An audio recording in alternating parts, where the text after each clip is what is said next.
Ladies and gentlemen, put your hands together for Luke Rodehorst.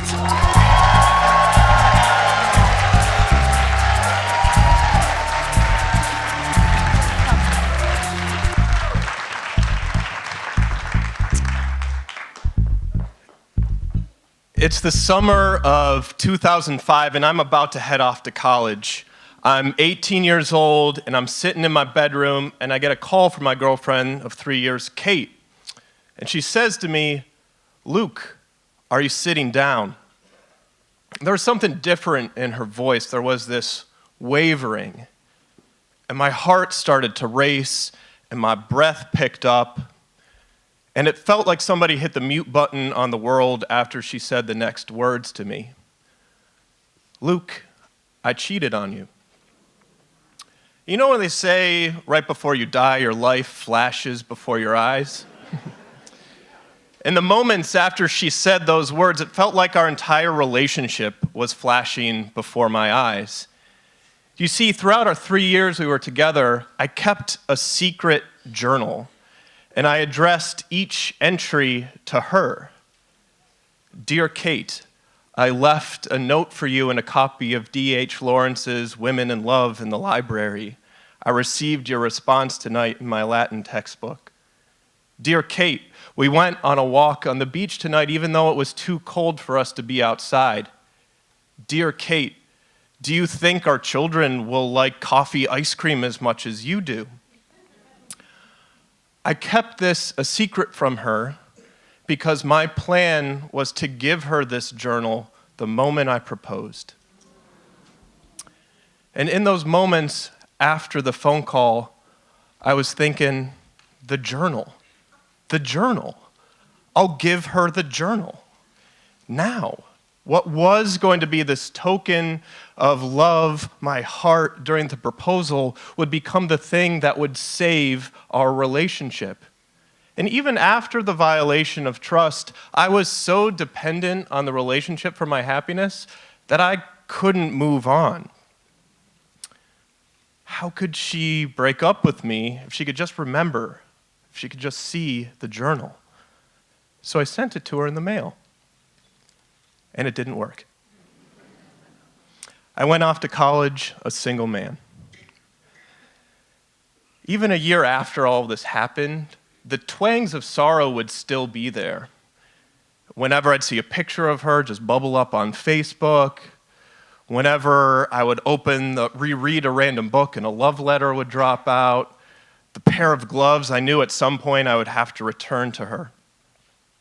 You know, there were interests my first year, my freshman year of college, and certainly a lot of peer pressure from my friends who would say things like, "Luke, come on, man, get over this. There are plenty of other fish in the sea." But I was still too wounded. I couldn't see myself being in another relationship. So my sophomore year, I'm at this party.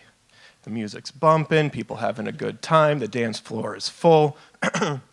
But I'm a wallflower. I'm standing back from everything. I don't know that many people at this party. And I see this young woman, blonde and beautiful. Her name is Lily, and she's moving through this party like she owns the place.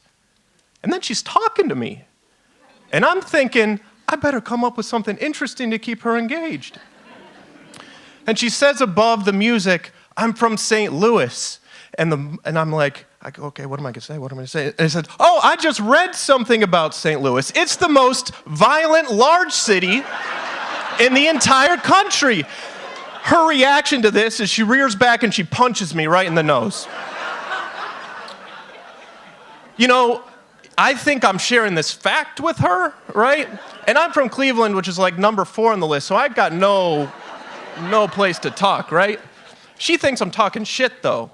And she clips me right in the part of your nose. There's no blood or anything. It wasn't that hard, but it's right at the part of your nose, you know, where you get hit and you immediately tear up, right? So now I'm crying in the middle of this party where I already feel awkward and out of place. She leaves me there crying off to some corner of the party. I'm playing as cool as one can here, wiping tears away from my face. You can't be the guy who just leaves at that point, right? So she's punched me, which when you think about it, is kind of proving my point about St. Louis.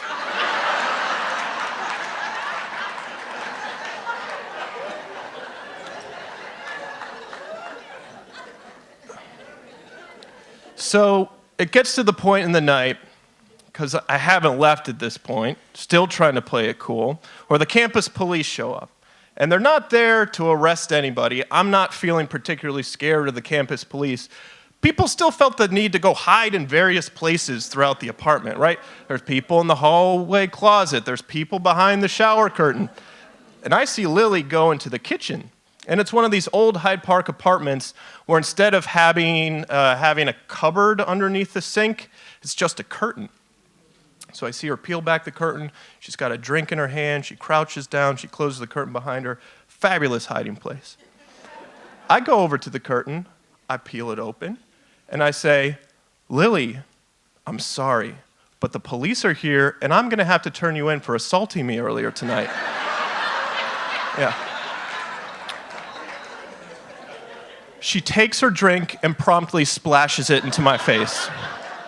So for literally the second time in one night, it looks like I'm openly weeping, crying, as a result of something that she has done to me. So we all got to leave the party. We're filing out of the apartment, and we get to the sidewalk outside, and I say, Lily, can I walk you home? It was the wee hours of the morning. Wanted to make sure she got home all right. If there's anybody who should have been concerned for their safety, it was probably me. But we're walking home, and it comes up that she's the head of Dance Marathon, so this organization that's doing fundraising for AIDS awareness. And I say, I'll host a fundraiser for you. I'd gladly do that. And she goes, no, you won't. I don't believe you. You're not going to do something like that. I said, no, I promise I will. And then I asked for a phone number, and I called it on the spot, and I left a voicemail, and I said, I, Luke Rodehorst, promise to host this fundraiser for you. This is my verbal contract to guarantee that I do this. That's how I got her number. So before we get back to her apartment, I leapt over to the fence of someone's front yard, and I plucked this yellow daffodil, and I leapt back over the fence, and I presented it to her as this sort of offering of truce. I went on to host the fundraiser and had to be back in touch with her, and that's how we started to hang out. Turns out, she likes me. Who knew? The seeds of a relationship were there, and it was as if she somehow punched me back to myself. And I thought, though, if I wanted to be the person that I should be in a relationship, I gotta get over my first love, right? I gotta heal those wounds that still felt like they were fresh. And so I did what anybody would do who needs to mourn and let go. I went home, back to Cleveland that spring break, and hosted a funeral. So while people might have been out there, on some beach somewhere over spring break, sipping drinks with an umbrella in it, I was holed up in my room designing invitations for this funeral I was going to throw. On the front of the invitation, I emblazoned that Poussin painting of a bunch of shepherds weeping over a grave in paradise. It has the epitaph et in Arcadia ego.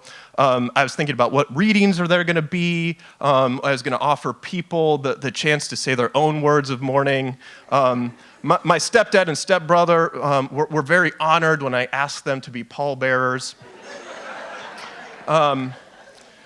So the morning of the funeral, I'm back in my room, and I am just going through the artifacts of my first love.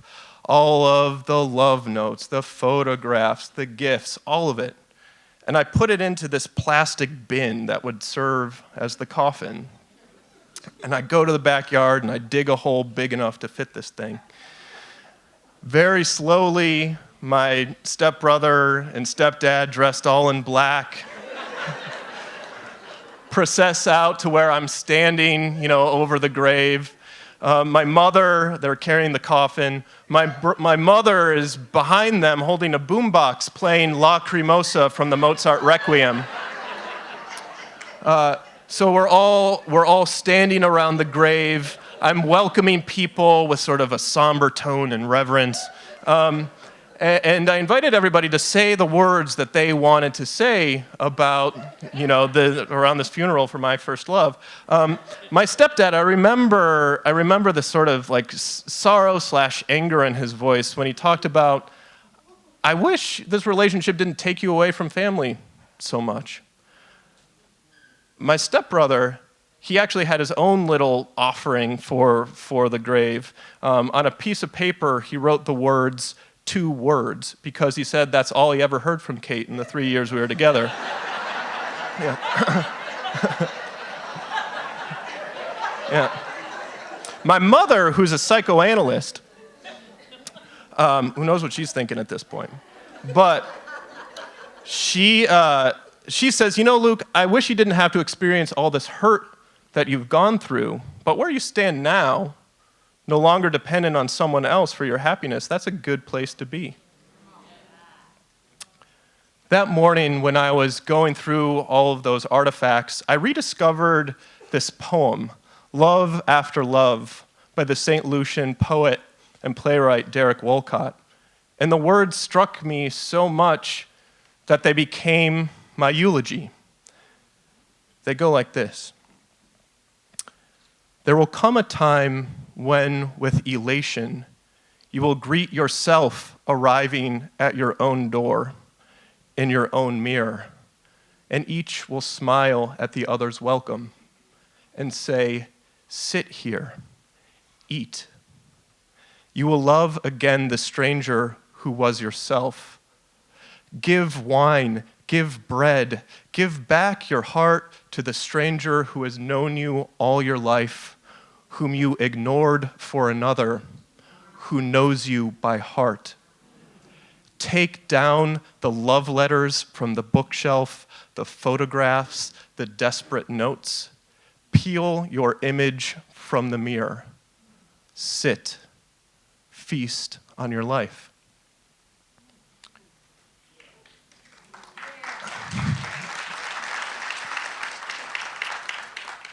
I shoveled dirt over the grave. We stood there in silence for a little bit longer before processing back to the house, and in proper funeral fashion, enjoyed some tea and cookies.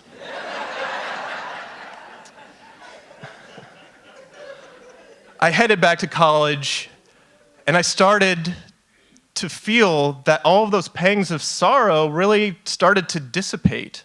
I started to keep a journal again, but it wasn't for anyone else. It was for me. And my relationship with Lily started to flourish. Almost 10 years after that initial punch to the face, I proposed to her in front of that very apartment. This past September, we celebrated our 5-year wedding anniversary.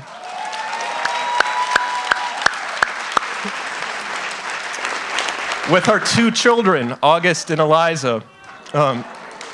Now, Lily's here in the audience, so she's a very lovely person, but if you talk to her later, just be careful what you say about St. Louis. I hope one day our children keep their own journals for themselves and not for anybody else. Because one day I'm going to tell them this story, and I'm going to want them to know, and I'm going to want them to practice the kind of love that Derek Walcott talks about. The center of your happiness isn't anywhere else. It's right here.